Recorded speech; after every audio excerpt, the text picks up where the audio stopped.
right, guys, you should have this setup page done so far. We are just going to go through and fill in the blanks.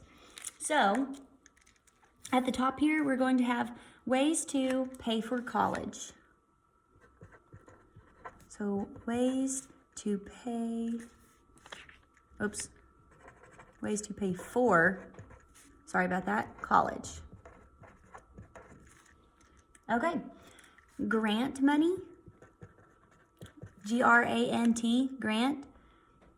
That's money given that does not need to be returned. So we're gonna have money given that does not need to be returned. That's what a grant is. Okay, we're gonna have work study. So the definition of work study, earn money towards college by working for the college or the university. So earn money towards college by working for the college or university. And that's what work study is. Move down to our next vocabulary word here. We've got scholarship.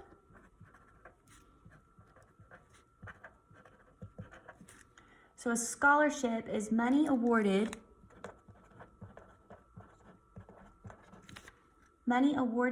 based on achievement that does not need to be returned. So a scholarship, like a grant, is money that you don't have to return. You don't have to pay that back. It's given to you, okay? So grant, and then we have scholarship, money awarded based on achievement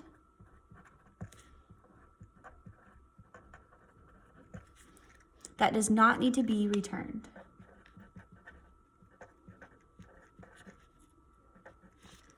So this is like if you get really high grades, or if you're very good at sports, you might be able to go on a sports scholarship. Or of course, if you make really good grades all throughout school, you could be given a scholarship. That way, whenever you go to college, they're giving you money and you do not have to pay that money back or return it to them. Next, you have a student loan. So for student loan, that's money loaned to, where'd it go? Money loaned to pay for college that must be paid back with interest over time. So a student loan is money loaned to pay for college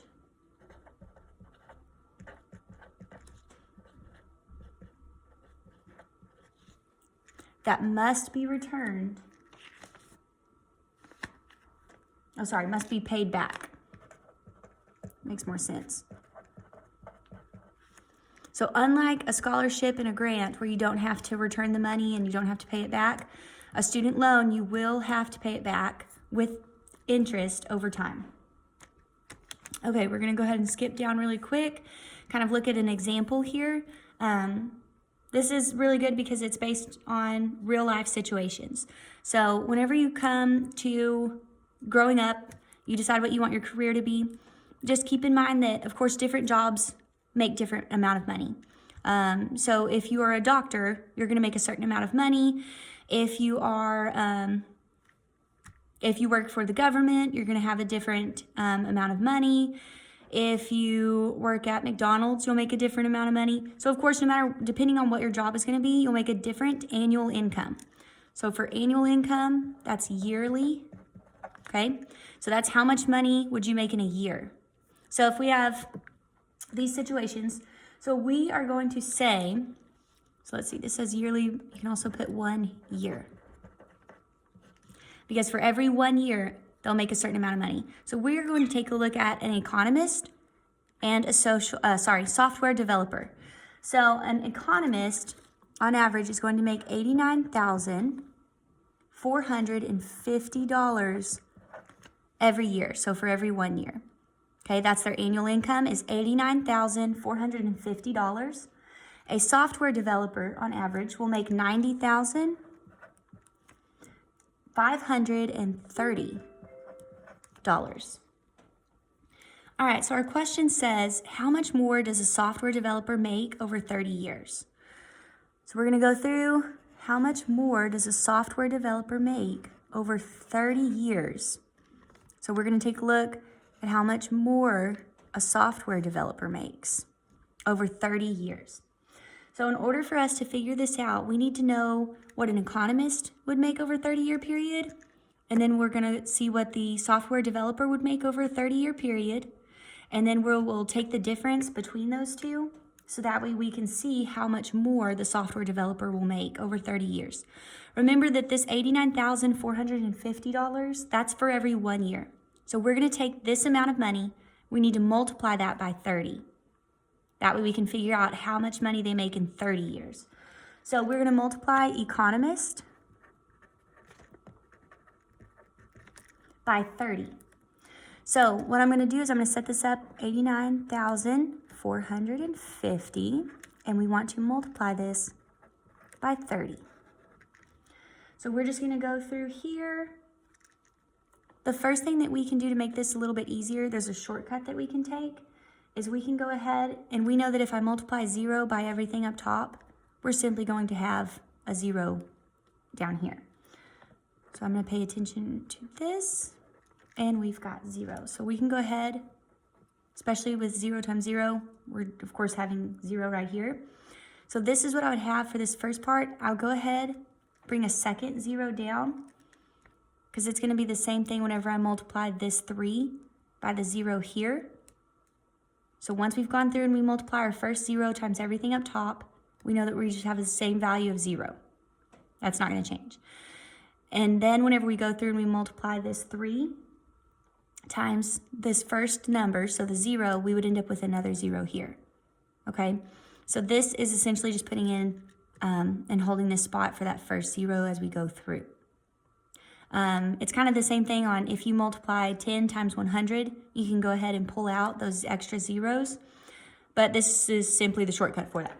Okay, so now I'm going to go through and I'm going to multiply the 3 times each thing up top. So we did, of course, the 3 times 0. We already have this 0 here. If we do 3 times 5, we have 15. 3 times 4 is 12, plus 1 makes for 13. Then we're going to do 3 times 9, gives me 27, plus 1 brings me to 28. If I have 3 times 8, that's 24, plus 2 is 26. And now we're just going to go through, this is my answer. Every 3 digits that we count from the back, we're going to put a comma. Sorry, there's another comma there. And so this is how much that an economist would make over 30 years. We will do the exact same thing, but with the software developer.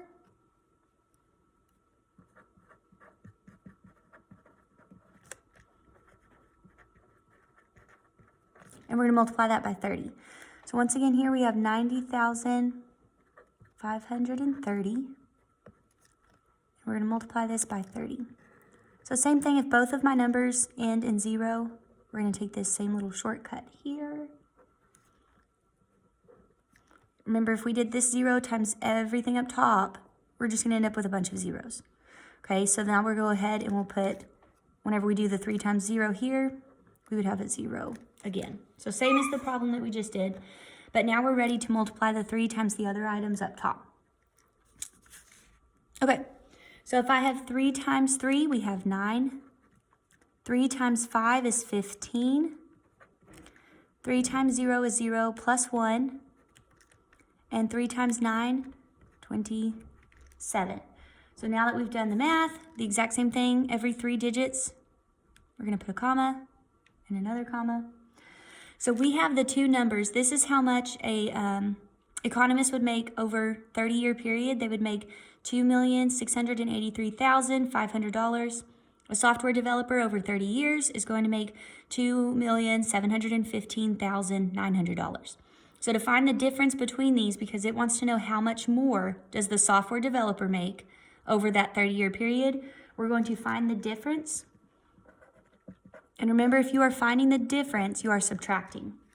So we're going to put our software developer on top.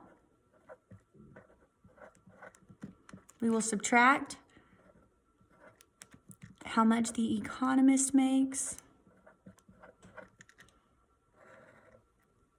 Okay, So we've got 0, 0.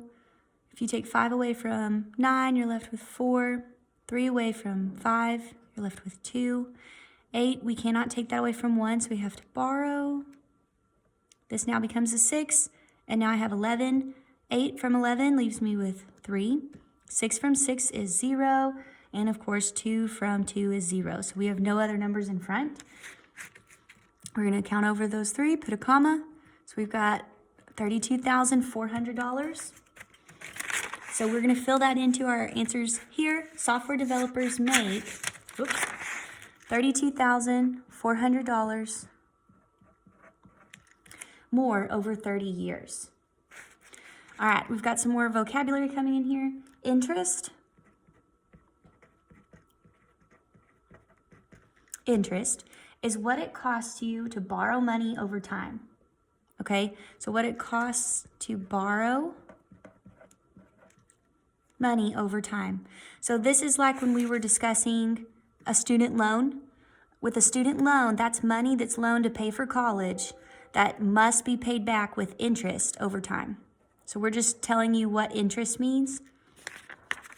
And interest is what it costs you to borrow money. So if I go to the bank and I want to take out a loan, they're going to say, sure, you can have $10,000.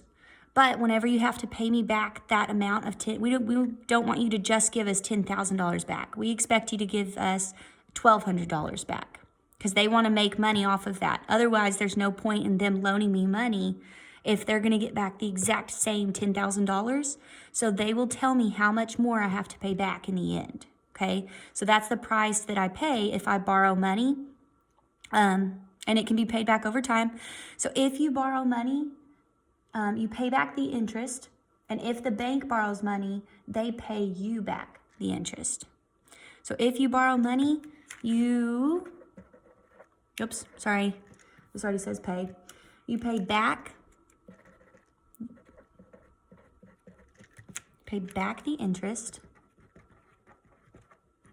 and if the bank borrows money, they pay you back the interest.